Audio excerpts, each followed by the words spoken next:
Brighton is buzzing at the property investor and landlord show here at the Thistle Hotel on the seafront, and I'm going to do a little walk around and see if we can find some familiar faces because they're all here. It's James at UPAD. Hi Vanessa, how are you? I'm good, thank you. How's it going at UPAD? All very good. It's been another busy year so far, and just creating more opportunities for landlords, whether it's just got a room listing or a student listing or individual space. We're sort of creating more opportunities for people rather than just letting a whole property out. And constantly upgrading what you can offer landlords and how easy it is for people to search as well. Yeah, 100%. So there's more and more sites that we're going on.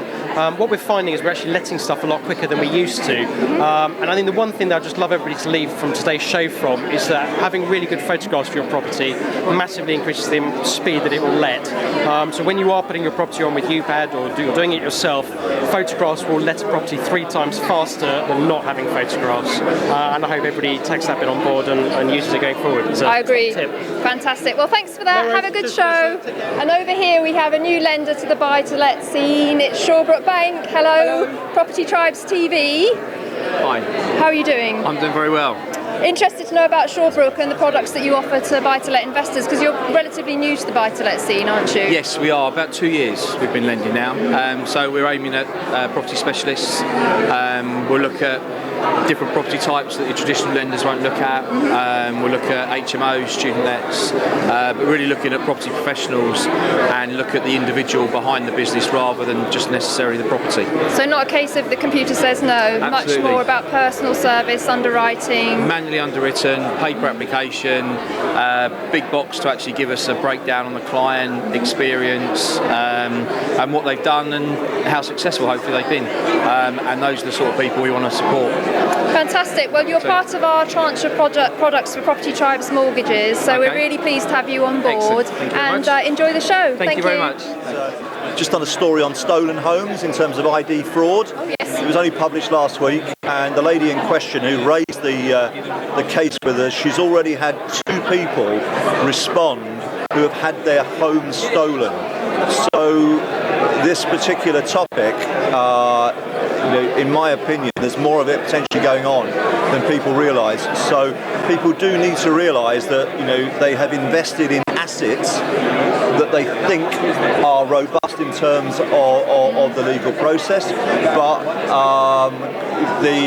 people are clearly taking advantage of situations. We had a situation a few years ago where a teacher went abroad, put their property with the lettings agent, and the property was then taken over by a tenant, but then he took out a mortgage on it, and this type of thing is occurring, and people really do need to understand the implications and be aware of the risk. Well, we're approaching a very colourful stand here. It's Bird Control Sussex. I'm joined by John.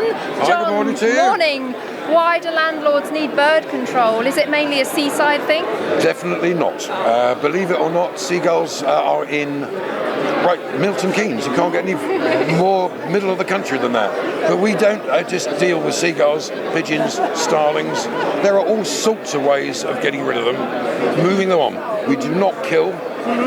All we do is just move them.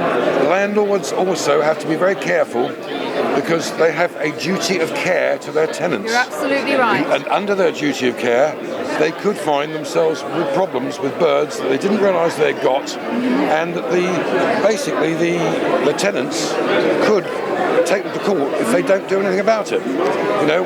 We advertise in the local landlord guide saying that landlords, you must be aware that you have a duty of care to your tenants because they could suffer from a bird-related disease.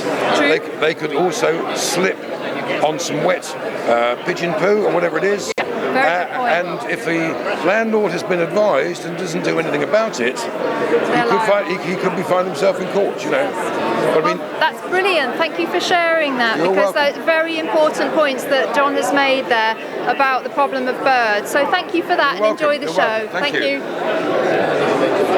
So just over here we've got Surrey Property Exchange, and I'm joined by Richard Simmons. Yes, hello. Richard, it's a monthly networking event, isn't it? Tell us a little bit about what you get up to. Absolutely, yeah. It's always the second Monday evening of the month at the Holiday Inn in Guildford, and everyone's very welcome to come. From my point of view, it's completely open house. It's very interactive and informal.